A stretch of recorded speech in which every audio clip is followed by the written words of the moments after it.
उसने अपनी वाइफ अनुपमा की जान ले ली। मांस के अराउंड 72 पीसेस कट किए और हर घर में फ्रीजर होता है और उसी फ्रीजर के अंदर उसको डाल दिया।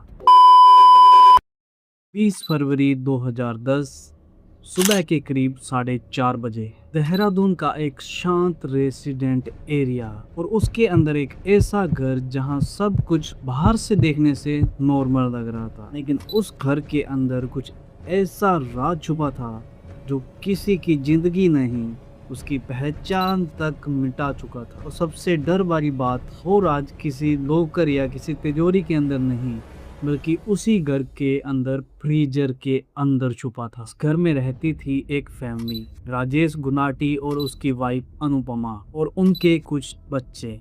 नॉर्मल मिडिल क्लास फैमिली जहां सब कुछ सरफेस पर ठीक लग रहा था, लेकिन रियलिटी हमेशा सिंपल नहीं होती। धीरे धीरे छोटी छोटी बातें आर्गुमेंट्स में बदलने लगी और घर के अंदर एक इनविजिबल टेंशन बिल्ड होने लगी जो बाहर से कभी नजर नहीं आई।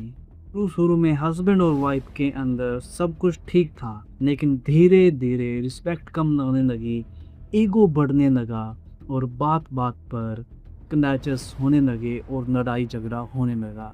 घर का एनवायरनमेंट हैवी होने लगा। अब बातें कम और साइलेंस ज़्यादा हो रहा था और ये साइलेंस धीरे धीरे डेंजरस होता गया, जैसा तूफान से पहले हमेशा होता है। और फिर एक दिन एक सन्नाटा टूट गया।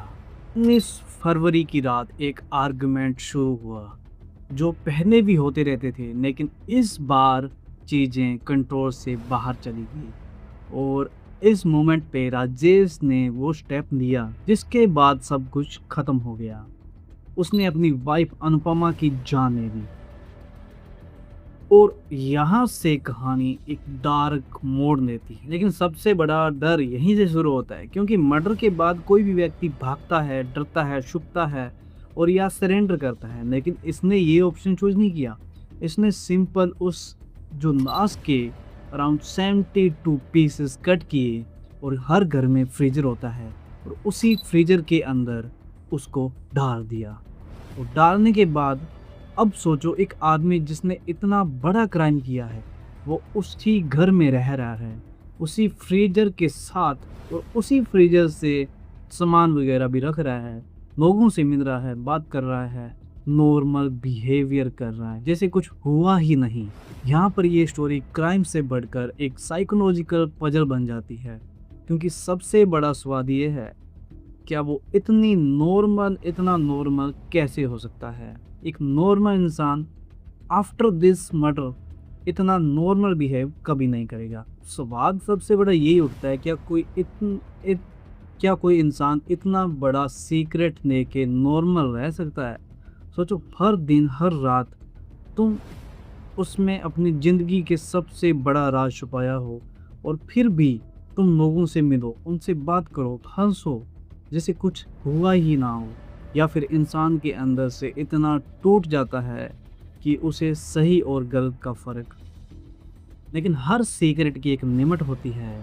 धीरे धीरे लोगों को चीज़ें अजीब होने लगी, बिहेवियर चेंज होने लगा और सस्पेंस बिल्ड होने लगा। और फिर पुलिस को बुलाया जाता है और पुलिस इन्वेस्टिगेशन शुरू करती है। तो यहीं से कहानी एक नए फेज में एंटर करती है।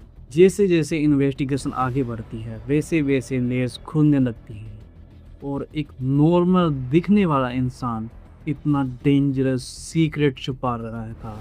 और यही वो मोमेंट थी जहां सब कुछ क्लियर हो गया था। पुलिस उस फ्रीजर से उस 72 पीसेस को कनेक्ट करती है और कंफर्म कर लेती है कि उसने राजेश गुलाटी ने अपनी वाइफ अनुपमा का। राजेश गुलाटी को ऑन द स्पॉट अरेस्ट किया जाता है और कोर्ट में केस चला और उसके क्राइम की सजा उसको मिल जाती है। लेकिन सबसे बड़ा सवाल आज भी वही है, क्या हम सच में लोगों को जानते हैं या सिर्फ उनके फेस को देखते हैं? क्योंकि कभी कभी सबसे डेंजरस लोग वही होते हैं जो हमें सबसे नॉर्मल लगते हैं। इस केस में वैसा ही हुआ था। और अगर आपके आसपास भी कोई ऐसा इंसान हो सकता है जो नेक्स्ट सेम सिचुएशन में आ जाए। मिलते हैं किसी और नए वीडियो और नए स्टोरी पे। अगर आपको कोई परफेक्ट स्टोरी चाहिए तो मुझे कमेंट कर देना, उस पे वीडियो ज़रूर लेके आएँगे। गुड बाय दोस्त।